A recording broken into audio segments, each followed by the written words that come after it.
Kotak Mahindra bank पर बात भी कर रहे थे, लेकिन आज कोटक महिंद्रा बैंक के ऊपर है क्योंकि बाकी सारे स्टॉक्स में तो हम देख रहे हैं निफ्टी बैंक के सब लाल निशान में है, लेकिन कोटक महिंद्रा बैंक फिर भी संभले हुए है। क्या वजह है इस एक्शन की, इस पर बात करेंगे। आशीष हमारे साथ जुड़ चुके हैं पूरी रिसर्च लेकर। आशीष बताइए। देखिए, सबसे पहले बता दो कि 24 अप्रैल 2024 को आरबीआई ने रिस्ट्रिक्शंस लगाई थी कि जो नए क्रेडिट कार्ड इशू करेंगे उसके ऊपर रोक लगा दी थी। साथ में जो आशीष, आप जो भी ये इन्फॉर्मेशन दे रहे हैं कोटक बैंक को, बहुत सावधानी से ध्यान से एकदम डबल कंफर्म करके दीजिएगा।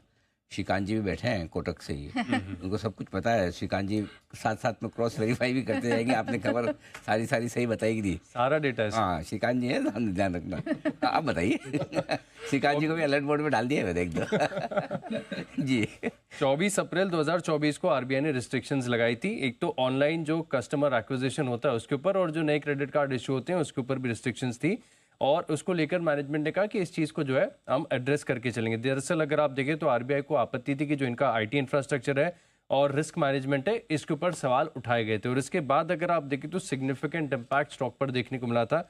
अब कारण ये कि Q3 FY24 का अगर आप देखें तो जो नए क्रेडिट कार्ड इशू हुए थे इसमें 99% ऑनलाइन चैनल्स के थ्रू हुए थे, तो अपने आप में बड़ा सिग्निफिकेंट हो जाता है। और जब रिस्ट्रिक्शंस लगी थी इसके बाद अगर आप देखें तो जो बैंक के मार्केट शेयर है इसमें तकरीबन 1.3% की गिरावट भी आई थी। तो लोग बता रहे थे कि बड़ा कंसर्न है और क्रेडिट कार्ड तो जितने भी इशू होते हैं ज़्यादातर ऑनलाइन ही होते हैं, तो इसका एक ज़्यादातर इम्पैक्ट है। लेकिन फिलहाल अगर आप देखें तो ये जो कंसर्न्स है अब पूरी तरीके से एड्रेस हो गया और आरबीआई ने जो रिस्ट्रिक्शंस है ये हटा दिए हैं। तो अब ऑनलाइन माध्यम से ये नए क्रेडिट कार्ड भी इशू कर पाएंगे, साथ में नए ग्राहक जो है वो भी जोड़ पाएंगे। और इसी के चलते अगर आप देखें तो ब्रोकरेज हाउस की तरफ से एक थम्स अप आया। इनफैक्ट मैं यूबीएस की रिपोर्ट पढ़ रहा था जिसमें बता रहे कि अब एक एडेड एडवांटेज यहाँ पर मिलेगा, मार्केट शेयर बढ़ेगा। और साथ में अगर आप देखें तो इन्होंने अपने ईपीएस के एस्टिमेट्स में 3 से 4% की बढ़ोतरी भी की है। बिल्कुल, तो रिपोर्ट्स भी पॉजिटिव हैं। जैन साहब, कोटक महिंद्रा बैंक पर सलाह दीजिए आप, क्योंकि बात तो काफ़ी समय से की जा रही थी। दिसंबर से कुछ बड़े अपग्रेड्स भी दिखना शुरू हो चुके थे और माना जा रहा था कि जल्द ही ये बैन हटेगा। अब बैन भी हट चुका है। अब यहाँ से कोटक महिंद्रा कैसा नज़र आ रहा है आपको फंडामेंटली? ये जो बैन हटा है इसका कितना पॉजिटिव इम्पैक्ट आप देख रहे हैं? नहीं, पॉजिटिव इम्पैक्ट तो आएगा सर्टेनली। और कोटक महिंद्रा बैंक एक रैंक आउट परफॉर्मर रहा है पिछले कुछ दिनों में अगर हम देखें तो। और मैं अभी थोड़ी देर पहले जब आप पूछ रहे थे, मुझे हालांकि पूछा था आपने फार्मा और दूसरे सेक्टर के लिए, बट मैंने बैंक्स का भी नाम लिया था। और मैं प्राइवेट सेक्टर बैंक्स के ऊपर हम लोग बुलिश है।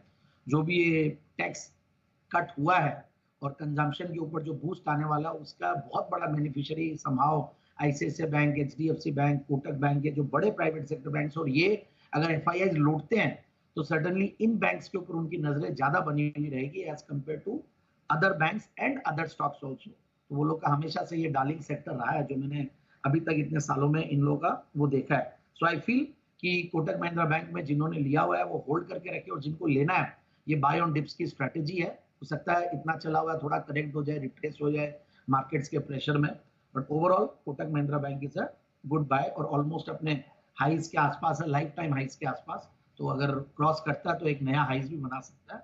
So Kotak Mahindra is a good buy on dip stock. कि ये है कोटक बैंक का 1970 पर ट्रेड